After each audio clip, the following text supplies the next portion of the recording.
এটা হচ্ছে ওয়াগন। আমরা এখন এই ওয়াগনটা ট্রাক্টর দিয়ে চালাচ্ছি। এই ওয়াগনে করে আমরা এখন আরেকটা আপেল বাগানে যাব। সব্বু হাই, হ্যালো। আমরা এখন ওয়াগনে করে যাচ্ছি এই যে আপেল বাগানের আমরা ভিতরে যাব। যে গাড়িটা আমাদের নিয়ে যাচ্ছে, আমরা যাচ্ছি বাগানের ভিতরে। ওই যে সামনে পাহাড়, এই যে আমরা আপেল বাগানে ঢুকছি।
আপেল বাগানে বাবা কত আপেল নিচে পড়ে আছে লাইন ধরে আপেল, গাছের উপরেও আপেল, আপেলে ভর্তি।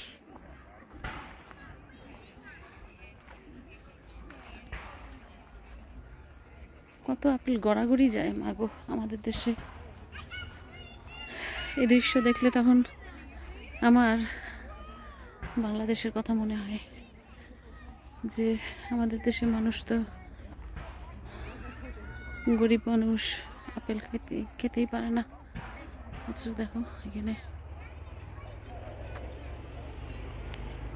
এখানে কত আপেল নিচে পড়ে গড়াগড়ি যায় মাটিতে। ইস, এই যে বাগানের ভিতরে ঢুকছি।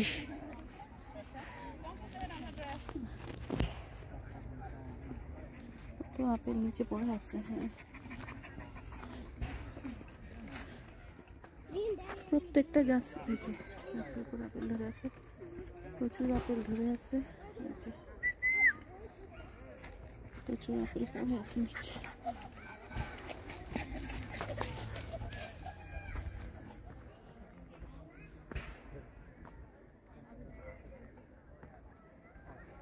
আপেল বাগান।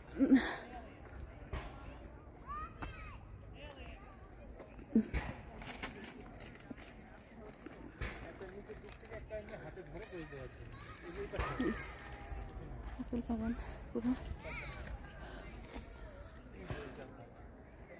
ও বাবা, টায়ার্ড লাগে। এখানে এই শাড়িটা পুরো আপেল গাছের শাড়ি। একটু জুম করে দেখাই। এই যে কত আপেল।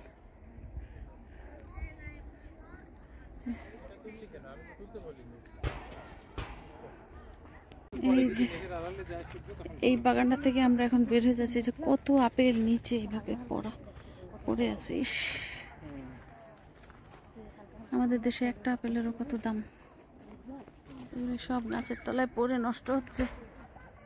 এই যে কত আপেল নিচে পড়া।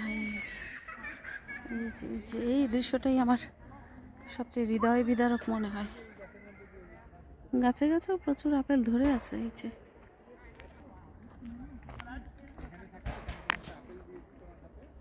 এই যে গাছের মধ্যে আপেল, পাতার মধ্যে কত আপেল পড়ে আছে।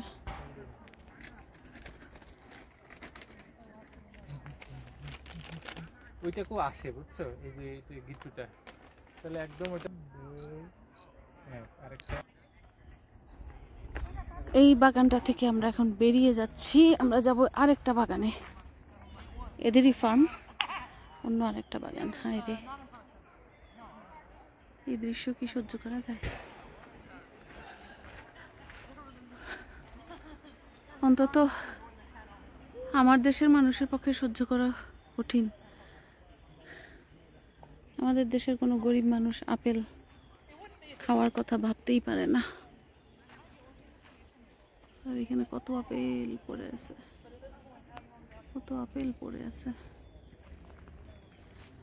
জাস্ট নষ্ট হচ্ছে।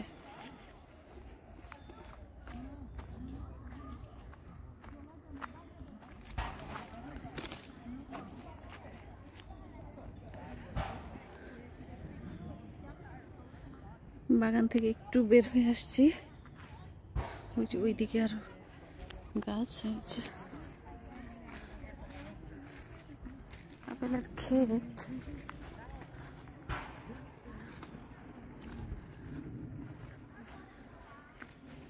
এই আপেল বাগান থেকে আমরা এখন চলে যাচ্ছি।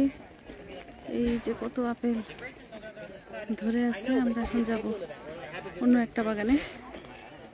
প্রচুর মানুষ আসছে এখানে, এই যে প্রচুর লোকজন আসছে এই বাগানে। আমাদের এই বাগান ঘোরা শেষ, আমরা এবার অন্য বাগানে যাব।